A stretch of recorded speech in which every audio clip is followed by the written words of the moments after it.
청소부 주제에 회장실 앞에서 뭐 하는 거야? 당장 나가! 재벌 그룹 본사 건물 한 총괄 이사가 마스크를 쓴 청소부를 복도 끝으로 밀쳐냈습니다. 하지만 이사는 몰랐죠. 그 청소부가 자신이 모시는 회장님이 15년간 찾아 헤맨 바로 그 사람이라는 걸 말입니다. 그리고 일주일 후 본사 로비에서 벌어진 일. 마침 로비로 내려오던 회장의 얼굴이 새하얗게 질렸고 그는 그 자리에서 무릎을 꿇을 수밖에 없었죠. 지금부터 이 사연 시작합니다. 사연 시작 전에 구독 버튼을 눌러주시고 어디서 듣고 계신지 댓글에 남겨주시면 행운 가득한 기운을 전달해 드립니다. 새벽 5시 대한그룹 본사 건물은 아직 어둠에 잠겨 있었습니다. 40층 높이의 유리 건물 안에서는 청소부들만이 분주하게 움직이고 있었죠. 그 중에서도 28층 임원진 전용 구역은 특히나 조용했어요. 복도 끝에서 한 청소부가 걸레질을 하고 있었습니다. 검은색 마스크와 모자를 깊숙이 눌러 쓴 채였죠. 그녀의 이름은 강지우, 이곳에서 일한 지 석 달째였습니다. 지우는 회장실 앞 복도를 닦으면서 문득 걸음을 멈췄어요. 저 안에 아버지가 있을 거라는 생각에 가슴이 먹먹해졌습니다. 15년 만에 이렇게 가까이 있지만 아직 한 번도 제대로 마주친 적이 없었죠. 뭐 하는 거야, 거기서? 갑자기 뒤에서 날카로운 목소리가 들려왔습니다. 지우가 깜짝 놀라 돌아보니 박민석 총괄 이사가 서 있었어요. 40대 중반의 그는 항상 완벽하게 다린 정장을 입고 다녔죠. 청소 중입니다. 지우가 조용히 대답했습니다. 하지만 박민석은 비웃듯 코웃음을 쳤어요. 청소부 주제에 회장실 앞에서 어슬렁거리면 어떡해. 혹시 뭘 훔쳐볼 생각은 아니겠지? 그런 게 아닙니다. 지우는 고개를 숙인 채 대답했죠. 박민석은 한 걸음 더 다가와 지우를 위아래로 훑어봤습니다. 마스크는 왜 맨날 쓰고 다녀? 얼굴이 얼마나 못생겼으면 저렇게 가리고 다니나? 주변에서 다른 청소부 몇 명이 힐끗힐끗 쳐다봤어요. 박민석은 그런 시선들을 즐기는 듯 했습니다.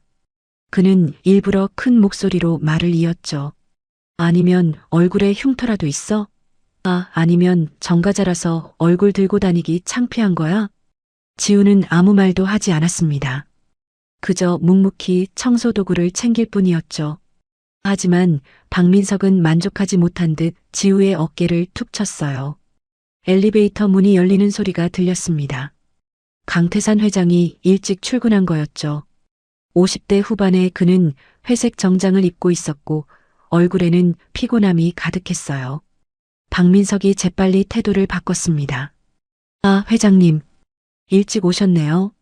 강태산은 고개만 끄덕이고 회장실로 향했어요. 그러다 문득 복도에 서 있는 청소부를 힐끗 쳐다봤죠. 마스크와 모자로 얼굴을 가린 그 모습에서 묘한 느낌이 들었습니다. 뭔가 낯익은 듯한 하지만 정확히 알 수 없는 그런 느낌이었어요. 강태산은 잠시 걸음을 멈췄다가 이내 고개를 저었죠. 그리고 회장실 안으로 들어가 버렸습니다. 지우는 아버지의 뒷모습을 조용히 바라봤어요. 가슴 한구석이 저려왔죠. 15년 전 집을 나올 때 봤던 그 뒷모습과 똑같았습니다. 박민석이 다시 지우에게로 다가왔어요. 빨리 치우고 꺼져. 보기 싫으니까. 지우는 대답 대신 고개를 숙였습니다. 그리고 천천히 청소도구를 들고 복도를 벗어났죠. 등 뒤로 박민석의 비웃음 소리가 들려왔어요. 복도를 벗어나 계단으로 향하던 지우는 잠시 벽에 기댔습니다. 마스크 안쪽으로 뜨거운 눈물이 흘러내렸죠. 하지만 소리내어 울 수는 없었어요. 아직 아무도 알아서는 안 되니까요. 15년 전 강지우는 13살이었습니다. 당시 강태산은 이제 막 대한그룹을 물려받아 정신없이 바쁜 시기였죠. 새벽부터 밤늦게까지 회사에만 있었어요. 어린 지우는 아버지 얼굴 보는 게 일주일에 한두 번이 전부였습니다. 생일날에도 학교 발표회 날에도 아버지는 오지 않았죠. 아빠는 언제 와요? 지우가 어머니에게 물었어요. 어머니는 쓸쓸한 표정으로 지우의 머리를 쓰다듬었습니다. 회사 일이 바쁘신가 봐. 하지만 그날 밤 지우는 부모님이 싸우는 소리를 들었습니다. 어머니의 목소리가 떨리고 있었어요. 당신에겐 회사가 전부지. 우린 필요 없는 거잖아. 지금 그룹이 위기예요. 조금만 참아줘. 조금만? 벌써 3년째야. 지우는 아빠 얼굴도 제대로 못 보고 있어. 다음 날 새벽 어머니는 지우의 손을 잡고 집을 나왔습니다. 작은 가방 하나만 들고 나왔죠. 지우는 뒤를 돌아봤어요. 저 큰 집에 아버지 혼자 남겨두고 가는 게 마음이 아팠습니다. 엄마 아빠는요? 괜찮아. 아빠는 회사가 있잖아. 어머니의 눈가가 붉게 부어 있었어요. 그날부터 둘만의 생활이 시작됐죠. 좁은 원룸에서 어머니는 식당 일을 했습니다. 아침부터 밤까지 일했지만 돈은 늘 부족했어요. 지우는 학교가 끝나면 편의점 아르바이트를 했죠. 그래도 둘은 행복했습니다. 비록 좁은 집이었지만 어머니와 함께 저녁을 먹고 TV를 보며 웃을 수 있었으니까요. 예전 큰 집에서는 늘 혼자였거든요. 5년이 흘렀습니다. 지우가 18살이 됐을 때였어요. 어머니가 갑자기 쓰러졌죠. 엄마, 병원에서 의사가 말했습니다. 말기암이었어요. 너무 늦게 발견했다고 했죠. 어머니는 아픈 것도 숨기고 일만 했던 겁니다. 지우야, 미안해. 병상에 누운 어머니가 지우의 손을 꼭 잡았어요. 엄마는 괜찮아. 엄마만 있으면 돼. 하지만 석 달 후 어머니는 세상을 떠났습니다. 지우는 23살에 완전히 혼자가 됐죠. 장례식장에는 아무도 오지 않았어요. 연락할 사람도 없었습니다. 지우는 혼자 어머니를 보냈죠. 그날 밤 지우는 어머니의 유품을 정리하다가 낡은 수첩을 발견했습니다. 거기에는 아버지 이름과 회사 주소가 적혀 있었어요. 어머니는 끝까지 아버지를 기억하고 있었던 겁니다. 아빠, 지우는 수첩을 꼭 안았어요. 그리고 결심했죠. 아버지를 만나야겠다고요. 하지만 떳떳하게 만날 수는 없었습니다. 15년이나 떨어져 있었는데 갑자기 나타나면 뭐라고 말해야 할까요? 그래서 지우는 대한그룹 본사 청소부로 지원했습니다. 마스크와 모자로 얼굴을 가리고 멀리서라도 아버지를 보고 싶었죠. 그냥 한 번만 보고 싶어요. 지우는 면접에서 그렇게 말했어요. 물론 거짓말이었지만요. 그렇게 석 달 전 지우는 이 건물에서 일하기 시작했습니다. 매일 아침 복도를 닦으면서 회장실 문을 쳐다봤어요. 가끔 아버지와 스쳐 지나갈 때면 가슴이 두근거렸죠. 알아봐 주길 바라면서도 동시에 들킬까봐 두려웠습니다. 다음 날 아침 박민석은 더욱 노골적으로 지우를 괴롭히기 시작했습니다. 임원진 회의실 앞에서였죠. 야, 청소부. 박민석이 지우를 불렀어요. 지우가 걸음을 멈추고 돌아섰습니다. 바닥에 뭐가 있잖아. 안 보여? 바닥을 보니 아무것도 없었어요. 지우가 고개를 갸우뚱하자 박민석은 일부러 손에 들고 있던 커피를 바닥에 쏟아버렸습니다. 이제 보이지? 당장 닦아. 주변에 있던 직원들이 힐끗힐끗 쳐다봤어요. 하지만 아무도 말리지 않았죠. 박민석은 그룹 내에서 강태산 회장 다음으로 힘이 센 사람이었으니까요. 지우는 아무 말 없이 무릎을 꿇고 바닥을 닦기 시작했습니다. 박민석은 그 모습을 내려다보며 비웃었어요. 역시 이런 일이나 어울려. 말도 제대로 못하고. 죄송합니다. 지우가 조용히 말했죠. 박민석은 더 화가 난 듯 했어요. 목소리도 제대로 안 나오네. 벙어리야, 뭐야? 그때 엘리베이터 문이 열렸습니다. 강태산 회장이 나타난 거예요. 박민석은 재빨리 표정을 바꿨죠. 아, 회장님. 방금 청소부가 실수로 커피를 쏟아서요. 강태산은 바닥에 무릎 꿇은 지우를 잠깐 쳐다봤습니다. 역시나 마스크와 모자로 얼굴을 가린 모습이었죠. 뭔가 이상한 느낌이 들었어요. 저 청소부 항상 저렇게 가리고 다니나?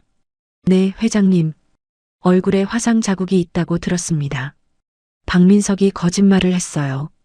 강태사는 더 이상 신경 쓰지 않고 회의실로 들어갔죠. 박민석이 다시 지우에게로 시선을 돌렸습니다.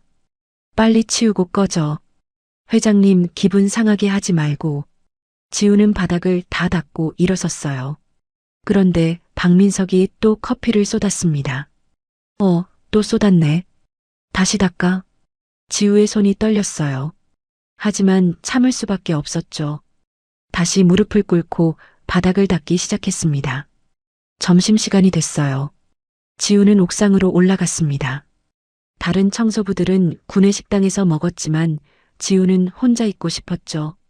옥상 벤치에 앉아 도시락을 꺼냈어요. 직접 싼 김밥이었습니다. 마스크를 살짝 내리고 한 입 베어 물었죠. 여기 사람 있었어? 갑자기 뒤에서 목소리가 들렸어요.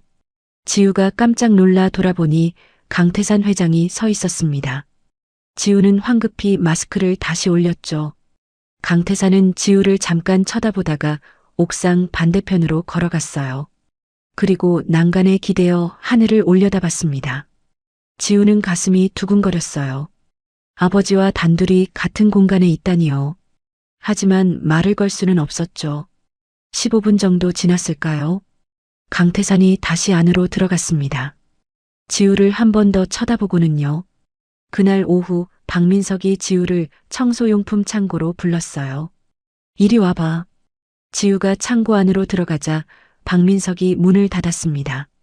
좁은 공간에 둘만 남겨졌죠. 너 뭔가 숨기는 거 있지? 아닙니다. 그럼 왜 얼굴을 가리고 다녀? 정말 화상 자국 때문이야? 박민석이 손을 뻗어 지우의 마스크를 잡았어요. 지우가 황급히 뒤로 물러섰습니다. 하지 마세요. 왜?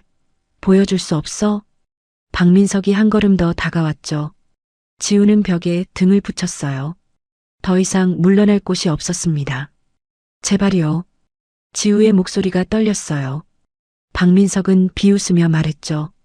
뭐가 그리 대단하다고 이렇게 숨기고 다녀? 바로 그때 창고 문이 열렸습니다. 창고 문이 열리자 최 비서가 서 있었습니다. 30대 중반의 그는 강태산 회장의 비서실장이었죠. 무슨 일이십니까? 최 비서가 의아한 표정으로 물었어요. 박민석은 태연하게 대답했습니다. 청소용품 정리를 지시하는 중이었어요. 청소부가 불편해 보이던데요. 최 비서가 지우를 쳐다봤죠. 지우는 고개를 숙이고 있었어요. 괜찮습니다. 지우가 작은 목소리로 말했습니다. 최 비서는 뭔가 석연치 않았지만 더 이상 묻지 않았어요. 박민석이 있는 자리에서 문제 삼기는 어려웠으니까요. 회장님께서 찾으십니다. 알겠습니다. 박민석이 창고를 나갔어요. 최 비서도 따라 나가려다 지우에게 조용히 물었죠. 괜찮아요? 네. 지우가 고개를 끄덕였습니다. 최 비서는 잠시 망설이다가 명함을 꺼내 지우에게 건넸어요. 혹시 문제 생기면 연락하세요. 그리고는 조용히 문을 닫고 나갔죠.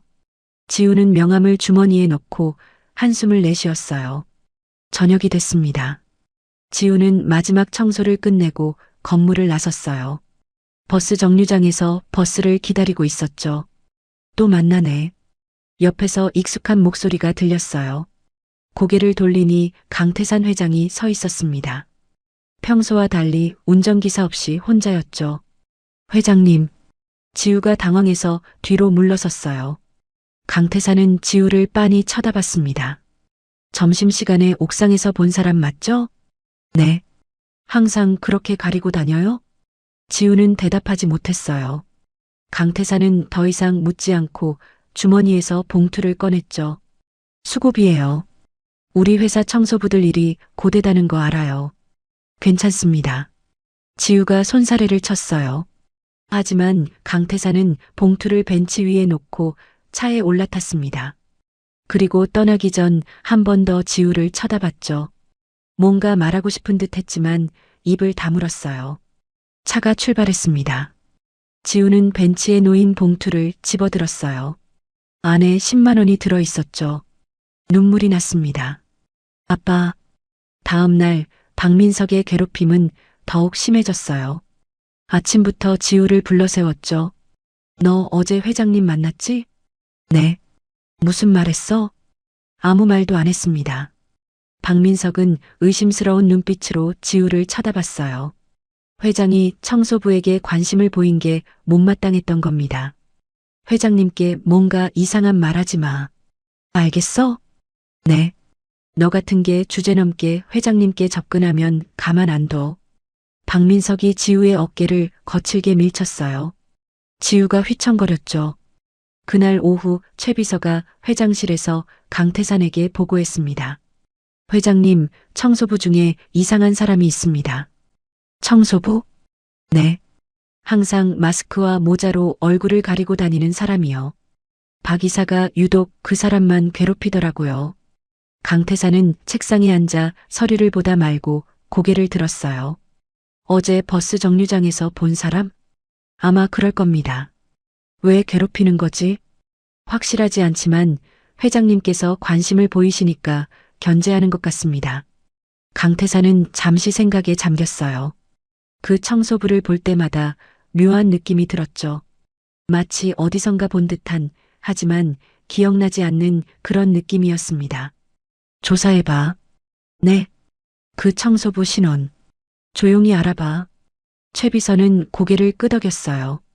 이틀 후 박민석은 지우를 다시 청소용품 창고로 불렀습니다. 이번에는 문을 잠갔어요. 너 회장님한테 뭐라고 한 거야? 아무 말도 안 했습니다. 거짓말하지 마. 회장님이 내 신원을 조사하라고 했어. 지우의 심장이 철렁 내려앉았어요. 들킬까봐 두려웠죠. 왜 조사하는지 몰라요. 이 여자가 끝까지 모르쇠로 나오네. 박민석이 지우의 팔을 세게 잡았습니다. 지우가 아파서 소리를 냈죠. 아파요. 아프긴 뭐가 아파. 이제 제대로 말해. 너 정체가 뭐야? 박민석이 지우를 벽으로 밀었어요. 지우의 등이 선반에 부딪혔습니다. 제발 그만하세요. 마스크 벗어. 지금 당장. 박민석이 손을 뻗어 지우의 마스크를 잡았어요. 지우가 필사적으로 저항했죠. 안 돼요. 둘이 실랑이 하는 사이 마스크 끈이 살짝 늘어났습니다. 거의 벗겨질 뻔했죠. 바로 그때 창고 문을 두드리는 소리가 들렸어요. 박 이사님, 회의 시간입니다. 밖에서 직원이 말했습니다. 박민석은 혀를 찼어요. 오늘은 봐주는 거야. 다음엔 끝까지 확인할 테니까. 박민석이 창고를 나갔어요. 지우는 바닥에 주저앉아 숨을 몰아쉬었습니다.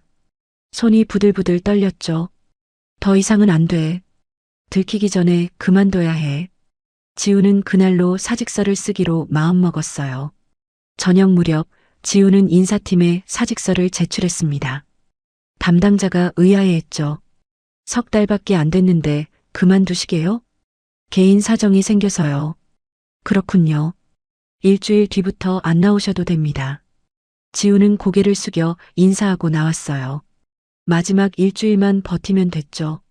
그런데 다음 날 박민석이 지우를 또 불렀습니다. 사직서 냈다며? 네. 왜? 내가 무섭나? 지우는 대답하지 않았어요. 박민석은 비웃으며 말했죠. 도망쳐도 소용없어. 어차피 신원조사 결과 나오면 내 정체 다 드러날 거야. 저는 숨길 게 없습니다. 그래. 그럼 지금 마스크 벗어봐. 박민석이 다시 손을 뻗었어요. 지우가 황급히 뒤로 물러섰죠. 그러다 뒤에 있던 청소도구함에 걸려 넘어졌습니다. 어휴, 꼴 좋네. 박민석이 내려다보며 비웃었어요. 바로 그때 복도에서 발소리가 들렸습니다. 강태산 회장이 지나가다 소음을 듣고 온 거였어요. 박민석이 황급히 태도를 바꿨죠. 회장님, 청소부가 넘어져서요. 강태산은 바닥에 넘어진 지우를 내려다봤습니다. 지우는 고개를 숙인 채 일어나려 했어요. 강태산이 손을 내밀었죠. 일어나세요. 지우는 망설이다가 그 손을 잡았어요. 따뜻한 온기가 느껴졌습니다. 아버지의 손이었죠. 강태산은 지우를 일으켜 세우고 박민석을 쳐다봤어요. 박 이사, 내 방으로 와요. 네, 회장님. 박민석의 얼굴이 굳었어요. 강태산은 지우에게 한 번 더 시선을 주고는 자리를 떠났습니다. 지우는 가슴이 두근거렸어요. 아버지 손을 잡았을 때의 그 느낌이 아직도 남아 있었죠. 회장실에서 강태산이 박민석에게 물었습니다. 청소부를 왜 그렇게 대하는 거요? 죄송합니다. 제가 너무 엄격했나 봅니다. 앞으로는 조심해요. 우리 회사 직원들, 청소부든 누구든 소중한 사람들이니까 명심하겠습니다. 박민석은 나오면서 이를 갈았어요. 모든 게 그 청소부 때문이라고 생각했죠. 사흘이 지났습니다. 최 비서가 조사 결과를 가지고 회장실에 들어왔어요. 회장님, 청소부 신원 조사 결과 나왔습니다. 그래요? 강태산이 서류를 받아들었어요. 그런데 파일을 열자마자 손이 멈췄습니다. 이름이 강지우? 네. 28살이고요. 부모님은 모두 돌아가셨다고 합니다. 강태산의 얼굴이 하얗게 질렸어요. 지우. 그 이름은 15년 전 잃어버린 딸의 이름이었죠. 어머니 이름은요? 김소희라고 나와 있습니다. 강태산이 자리에서 벌떡 일어났어요. 김소희는 자신의 전 아내 이름이었습니다. 사진은요? 사진 있어요? 주민등록증 사본이 있긴 한데 화질이 안 좋아서 정확하지 않습니다. 강태산은 서류를 꼼꼼히 읽었어요. 출생지, 학력 모든 게 자신의 딸과 일치했죠. 지금 어디 있어요? 아마 청소 중일 겁니다. 당장 불러요. 네. 빨리요. 최 비서는 황급히 나가 지우를 찾았습니다.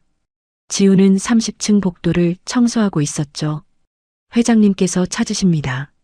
저를요? 지우가 놀라서 물었어요. 최 비서는 고개를 끄덕였습니다. 지금 바로 오시래요. 지우는 가슴이 두근거렸어요. 혹시 들킨 걸까요? 천천히 회장실로 향했죠. 회장실 문을 노크했습니다. 들어오세요. 안에서 강태산의 목소리가 들렸어요. 지우가 문을 열고 들어갔죠. 강태산은 책상 앞에 서서 지우를 뚫어지게 쳐다봤습니다. 떨리는 눈빛이었어요. 마스크 벗어줄 수 있어요? 네. 제발 부탁이에요. 한 번만 보여주세요. 강태산의 목소리가 떨렸어요. 지우는 망설였습니다. 이제 더 이상 숨길 수 없다는 걸 알았죠. 천천히 마스크끈에 손을 가져갔어요. 그리고 모자도 벗었습니다. 긴 생머리가 어깨로 흘러내렸죠. 강태산이 숨을 멈췄어요. 지우야. 지우는 고개를 들어 아버지를 똑바로 쳐다봤습니다. 눈가에 눈물이 맺혀 있었어요. 오랜만이에요, 아빠. 강태산의 눈에서 눈물이 흘러내렸어요. 15년 만에 보는 딸이었습니다. 어머니를 빼닮은 그 얼굴, 그 눈빛이었죠. 정말 지우구나.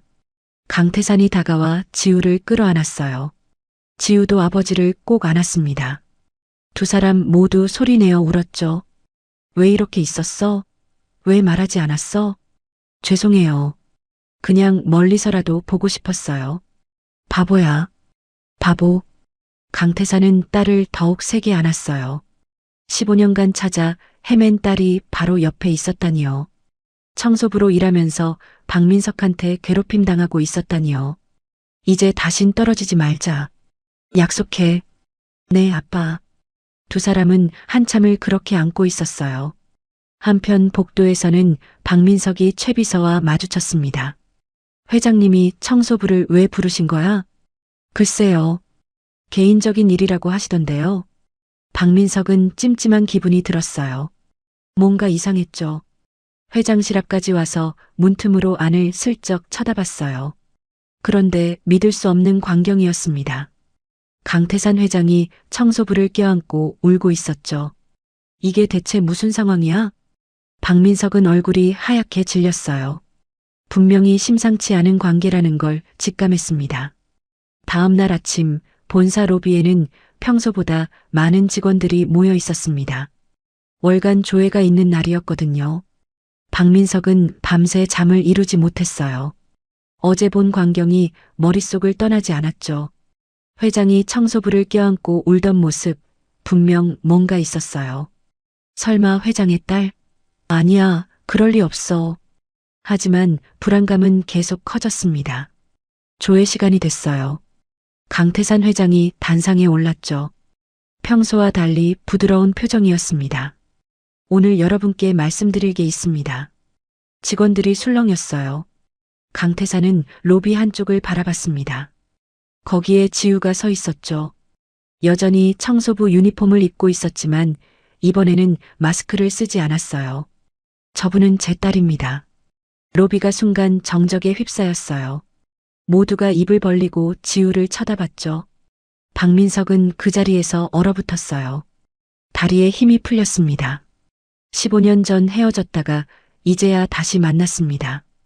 그동안 제 딸이 이 회사에서 청소부로 일했죠. 강태산의 목소리가 떨렸어요.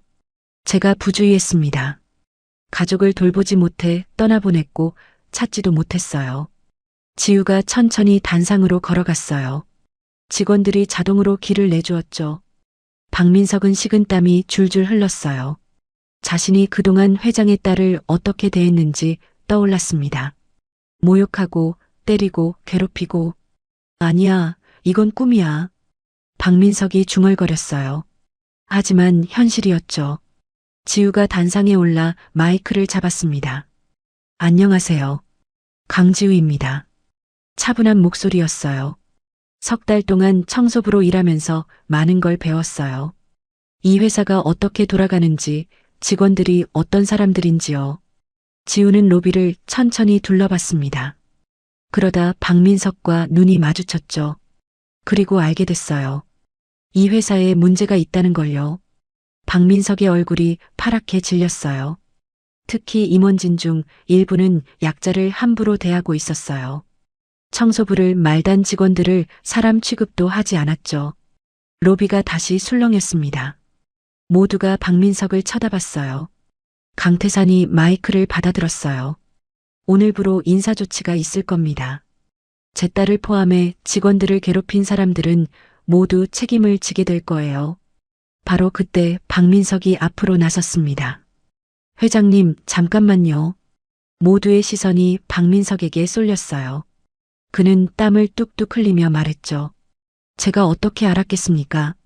청소부가 회장님 딸이신 줄은. 그래서 청소부라고 함부로 대해도 된다는 거요? 강태산의 목소리가 차가웠어요. 그게 아니라 내 딸이든 아니든 모든 직원은 존중받아야 해요. 그게 우리 회사 원칙이에요. 박민석은 할 말을 잃었어요. 강태산이 최비서를 불렀습니다. 보안을 불러요. 네, 회장님. 잠시 후 보안팀이 들어왔어요. 박민석은 얼굴이 하얗게 질린 채 그들에게 끌려나갔습니다. 로비의 직원들은 숨죽이고 지켜봤죠. 지우는 아버지 옆에 서서 그 광경을 지켜봤어요. 가슴 한구석이 후련했지만 동시에 씁쓸했습니다. 조회가 끝난 후 강태산은 지우를 회장실로 데려갔어요. 이제 어떻게 할 거니? 모르겠어요. 회사에서 일하고 싶으면 제대로 된 자리를 줄게. 지우는 고개를 저었어요. 아직은 아니에요. 천천히 생각하고 싶어요. 강태산은 딸의 머리를 쓰다듬었습니다. 박민석은 그날로 해고됐습니다. 20년간 쌓아온 경력이 하루아침에 무너진 거였죠. 강태산은 박민석을 폭행죄로 고소했어요. 지우를 창고에서 위협하고 폭력을 행사한 혐의였죠. CCTV 영상이 증거로 제출됐습니다. 재판은 빠르게 진행됐어요. 박민석은 징역 6개월에 집행유예 2년을 선고받았죠. 거기에 벌금까지 물었습니다. 더 큰 문제는 평판이었어요. 대한그룹은 업계 최대 기업이었고 박민석의 사건은 뉴스에도 나갔습니다. 재벌 그룹 임원이 회장의 딸인 줄 모르고 괴롭혔다는 내용이었죠. 재벌 2인자의 추락? 갑질의 대가. 언론은 박민석을 맹렬히 비난했어요. 그의 이름은 업계 전체의 블랙리스트로 올랐습니다. 석 달 후 박민석은 작은 무역회사에 취직하려 했어요. 하지만 면접에서 떨어졌죠. 경력은 훌륭한데. 죄송합니다. 왜요? 제가 뭘 잘못했습니까? 저희 회사는 인성을 중요하게 생각합니다. 박민석은 10곳이 넘는 회사에 지원했지만 모두 떨어졌어요.